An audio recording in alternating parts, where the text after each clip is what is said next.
ఏం కాదు ఒకసారి నాకు మాట్లాడుతుంది కాబట్టి అక్కడికి వచ్చి తెలుసుకున్నా సార్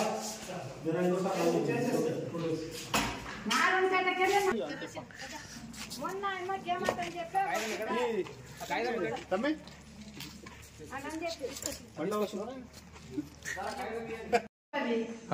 నా పేరు పద్మమ్మ.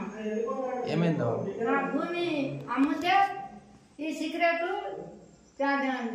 ఈ భూమికి ఇల్లుకు ఇయనిస్తుండ్రు 3 నెలలు అవుతుండరు. మద్దూరులో పోయి కాలంలో కూడా పడ్డా వద్దంటాడు. ఇంకా టైము అంటాని నారాయణపేటకి 2 మాటలు ఆఫీస్ దొరికొచ్చిండు. 3 దినాలు టైం ఇచ్చిండు. 3 దినాలు కూడా ఇంకా గప్పుగానే ఉండ. ఇంతవరకు కూడా ఇంకా ఇయ్యని అంటుండడు. ఎవరంటారు? సిగరెట్ ఇయ్యాను నీకు అంటుండడు.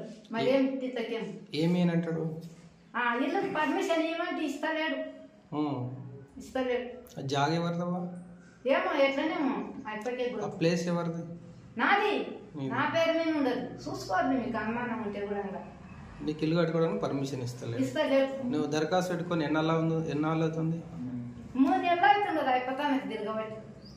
3 నెలలు అయితే కూడా ఈ పొద్దు రేపు నారాయణపేటకి వెళ్ళి 3 మాటలు ఆఫీస్ దొరకరాబట్టి ఆ అమ్మకి ఏమంటని చెప్పి 4 దినాలు టైం ఇయ్యమ్మా అని అన్నోడి పొద్దుగా వచ్చి కూర్చున్నాం. తినకుండా వచ్చి కూర్చున్నాం. మీద ఏమంటాడు మరి? అన్ని రాసుకున్నాడు పెడుతుండడు. అవి వచ్చి చిత్తు పేపర్ల మీద రాసుకున్నాడు పెడుతుండడు. ఇంతేం చేసి పొద్దుగా నారాయణపేటకు పోయి ఆకలి కొని వస్తే కూడా టైమే చెప్తుండడు.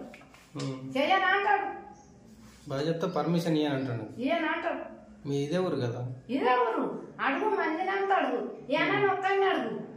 నాదేం దొంగ భూమి కాదు, నేను ఎత్తుకొచ్చిన భూమి కాదు. నాది ఉండడానికే నేను అమ్మవాడిని. పట్టభూమి? నాకు పట్టభూమి. పట్టభూమిలో ఇల్లు కట్టుకుంటే ఇవ్వచ్చు పర్మిషన్ కదా, ఎందుకు ఇస్తలేదు? నా భూమి నాకు పర్మిషన్ ఇవ్వమంటే ఇస్తలేడు. ఆ కొడుకు ఈ కొడుకు అంటాడు. సార్ కొడుకు గంజి పోయినప్పుడు అమ్ముకుంటారా పెడతారా? నా జీవి ఉండడంతో నేను అంతా అమ్ముక తింటా. నీ పేరు మీదే ఉంది? నా పేరు మీద ఉండదు. దొంగతనంలో 3 ఎకరాల భూమి నన్ను కొట్టి ఇంట్లో వారేసి చేసుకున్నాడు పెద్ద ఆయన.